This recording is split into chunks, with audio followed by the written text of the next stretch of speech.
Kamusta, Boss Bob? Palagi akong nakikinig sa mga kwento nyo sa channel. Ako pala si Istoy. Ibinahagi ko pala ang karanasang ito dahil hanggang ngayon kahit ang mga kaibigan ko ay kinikilabutan pa rin kapag napag-uusapan namin.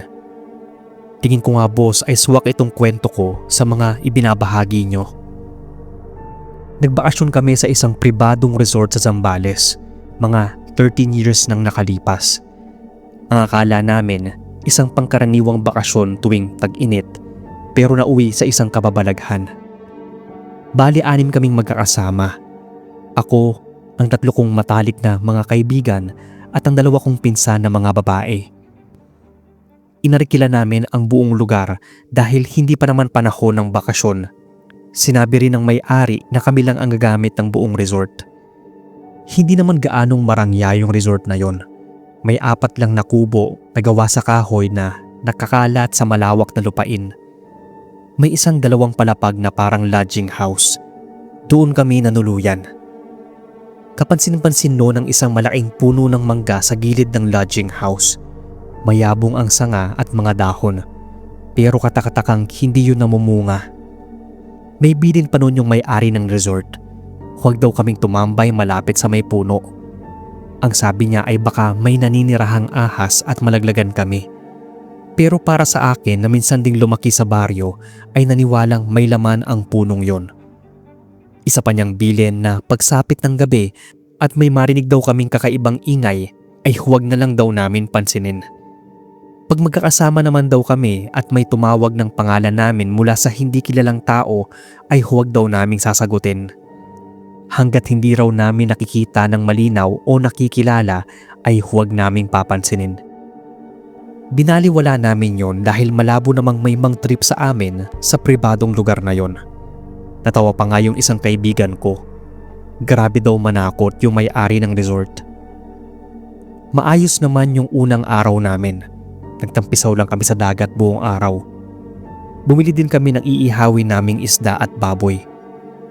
Isang gabi noon ay halos magdamag kaming nagkwentuhan at nagiinuman. Maayos naman ang lahat at walang kakaibang nangyayari. Pero nang magmamadaling araw na at naglalakad ako pabalik sa lodging house, madadaanan ko noon yung malaking puno ng mangga. May ilaw namang naatutok na malapit doon pero medyo malabo na.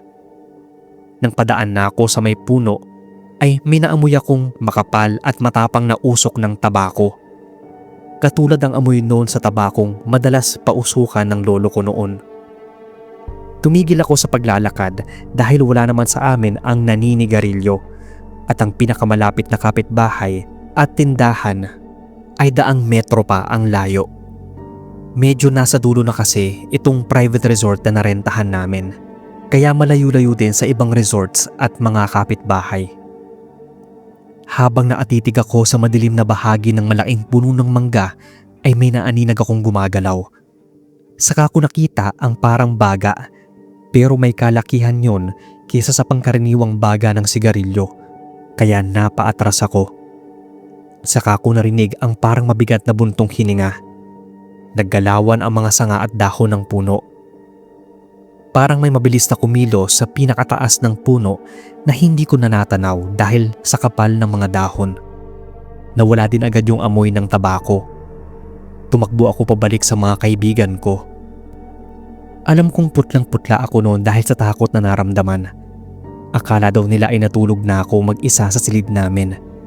Sinabi ko na lang na nawala yung antok ko. Pero isa sa mga kaibigan ko ang nagbanggit tungkol sa puno ng mangga.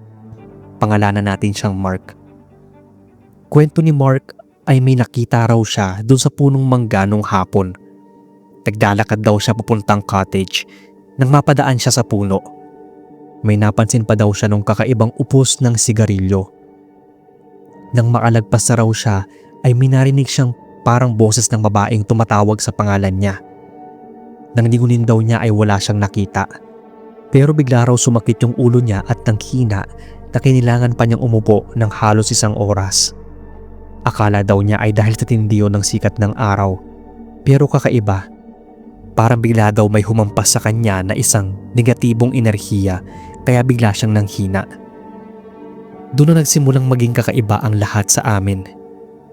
Kinabukasan ng umaga, lahat kami ay gumising na parang hindi nakatulog, mga pagod at nangihina. Nabungaran ng pinsan kong si Mariel, ang ginagamit naming sala ay nagkagulo na ang mga agamitan. Pati yung ilang mga personal din naming gamit ay nagkalat. Yun yung mga simpleng ingay na binaliwala namin nung gabi dahil sa kalasingan at antok.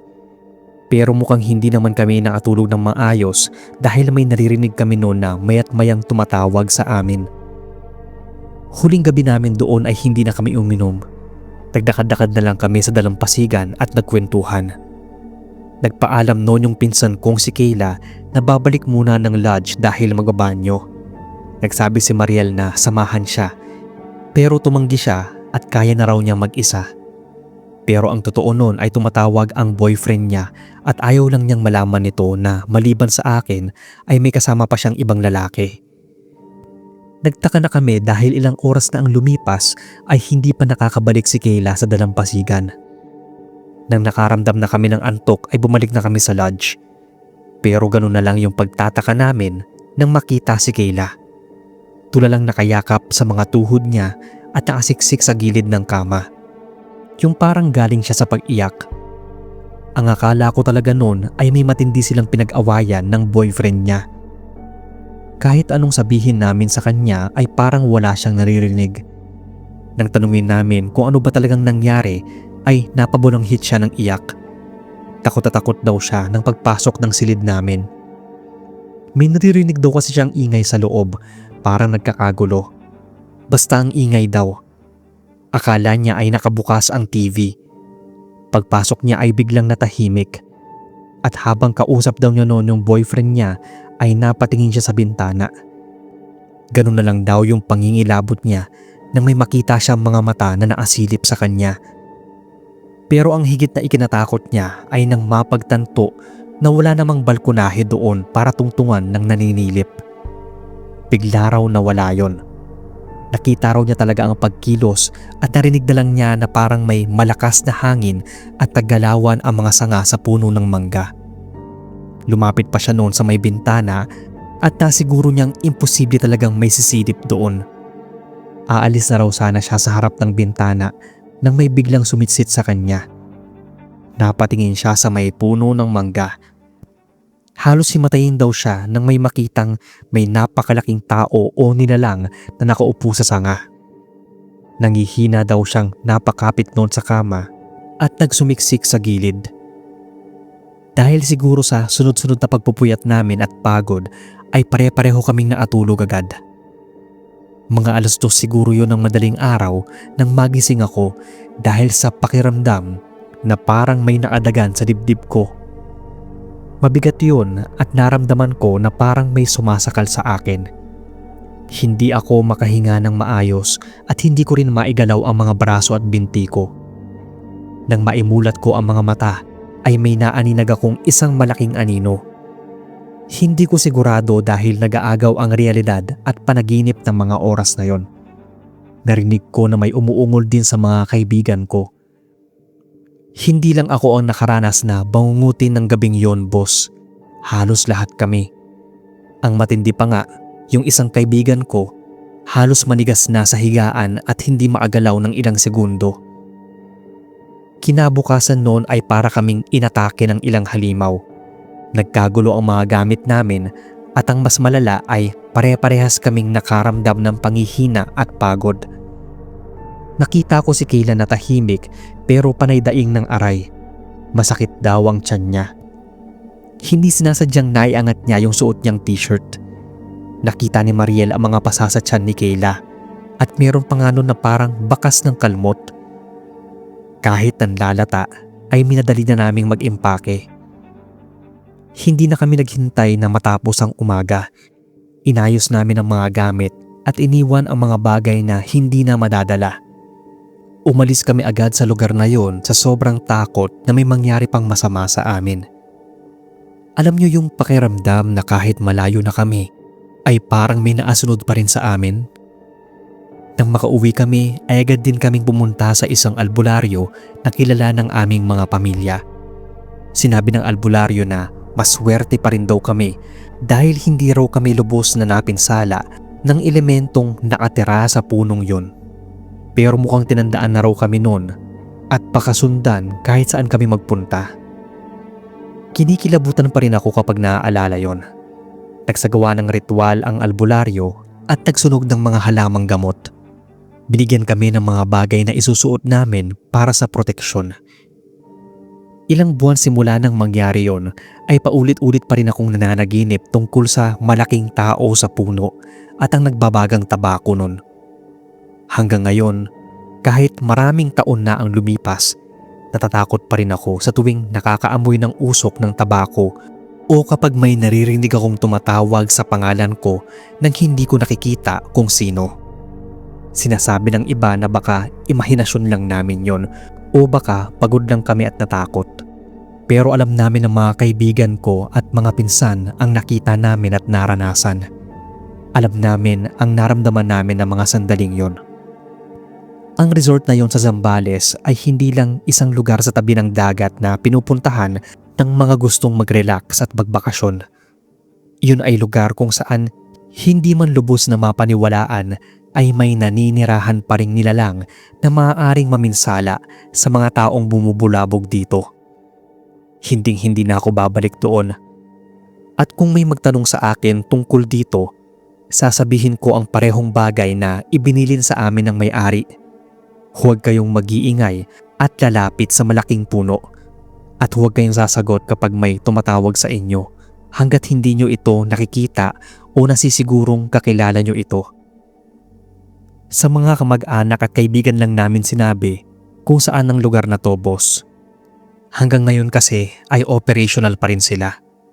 Hindi ko nababanggitin dito kung saan yung resort na to. Baka kasi tangka nyo pang puntahan at kayo rin ay mabulabog ng nilalang na yon.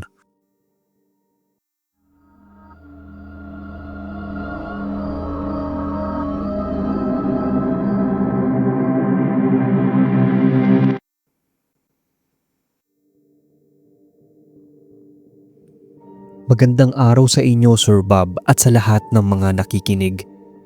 Tawagin niyo na lang akong Daryl, 28 years old. Nagtatrabaho ako noon ng pang night shift sa isang resort dito sa Zambales na hindi ko na lang po papangalanan. Ito ang unang trabaho ko pagkatapos ng kolehiyo. Dito ko napiling magtrabaho para lang makalayo muna saglit sa gulo at ingay ng Maynila. Medyo okay naman ang sahod at maganda ang resort. Ngunit dun lang ako nabahala sa lumang gusali. Medyo nakaramdam ako ng kakaiba. Tanda kong mga alas 11 ng gabi yon nang tumawag ang isang bisita mula sa room 207 dun sa front desk. Medyo nanginginig pa raw ang boses nito. Ang sabi raw nito sa staff na sumagot sa front desk ay may taong nakaupo sa balkonahe niya. Nakakandado daw yung sliding door pero nakikita daw niya ito. Nakasuot daw yon ng puting damit at hanggang bewang daw ang mahabang buhok. Hindi ito gumagalaw. Kumuha ako ng master key at pumunta sa itaas. Tahimik ang daanan sa ikalawang palapag. Nakadagdag pa ang medyo makulimlim sa hallway. Pagdating ko sa room 207, hinila ako ng bisita papasok at tinuro yung salamin na pintuan. Wala nang tao doon. Tanging yung bakanting upuan na plastic at yung madilim na karagatan ang nakita ko. Pero pinagpilitan ng guest na may nakita talaga siya. Parang naatanaw pa nga yon sa dagat. Tiningnan kong mabuti yung balkonahe. Walang bakas ng paa sa sahig at walang sign na may pumunta doon. Inalok ko na lang siyang lumipat ng ibang kwarto. Ngunit sabi niya, magiging maayos na siya kapag pinuksan ang lahat ng ilaw. Makalipas ang isang linggo noon, ang gawain ko ay ang maglibot-libot bago isara ang resort. Habang dumadaan ako sa room 207, napansin kong nakasindi ang ilaw ng balkonahe. Sa kabila ng salamin, nakita ko yung kapareho sa inilarawan ng guest doon na nakapag-check out na. Nakaputing damit ito at mahaba ang maitim na buhok. Nakaupo siya sa gilid ng upuan at nakatingin sa karagatan. Nang hina yung mga tuhod ko, gusto kong tumakbo palayo pero lalo lang akong natigilan nang makita kong dahan-dahan siyang lumingon sa akin. Nakita kong maputla ang mukha niya at sa isang iglap, Sir Bob, Nawala ito sa paningin ko na parang bula. Kinaumagahan ay tinanong ko si Mang Ding, isa sa mga tauhan na nag-aayos ng resort at nagtatrabaho na doon maraming taon na. Bumuntong hininga siya at nagkwento tungkol sa babaeng namatay sa room 207. Naghintay daw yon sa nobyong naglayag at nawala sa dagat dahil sa bagyo. Mula noon ay binubuksan ko na ang ilaw sa balkonahe para sa kanya kapag nagtatrabaho ako sa gabi. Minsan ay nakikita ko siya roon, minsan naman ay hindi. Ngunit hindi na ako natatakot pa. Nakasanayan ko na ang mga kababalaghang nangyayari sa resort na yon. Sa ngayon ay nandito na ako sa Maynila, pero hindi ko pa rin makakalimutan ang karanasan kong yon. Hanggang dito na lang, Sir Bob, ang kwento. Sana ay mapansin ninyo.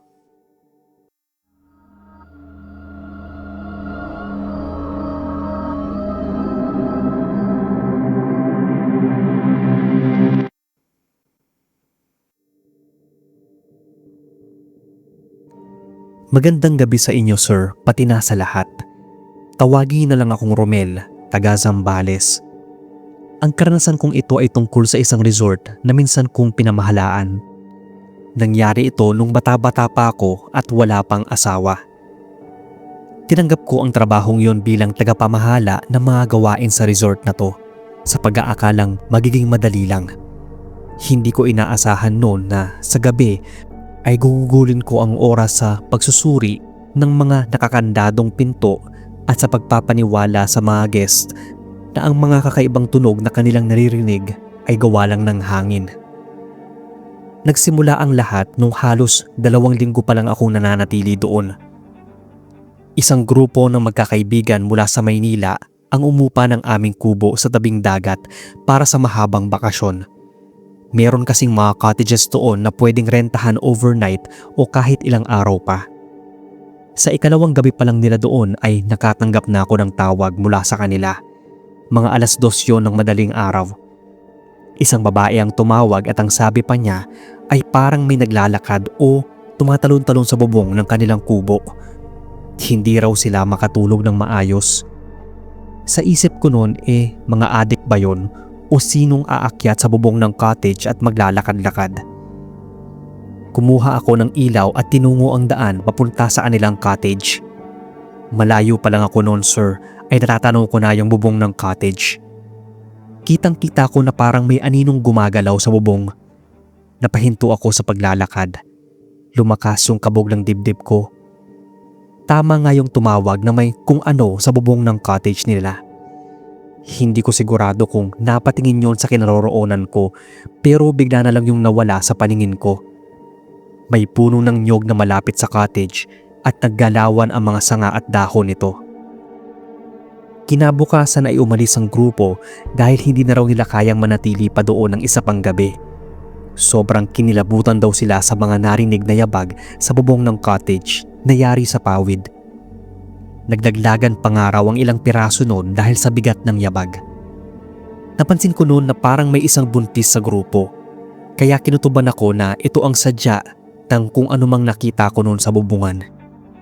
Ikinuwento ko ito kay Kuya Larry.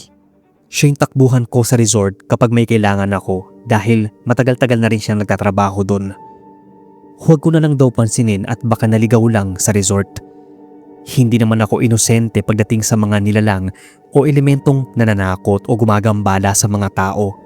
Kaya alam ko yung nakita ko. Hindi yun pangkaraniwang tao lang. Pero sinubukan ko na lang iwaglit yun sa isipan ko kaysa sa maapektuhan yung trabaho ko sa gabi.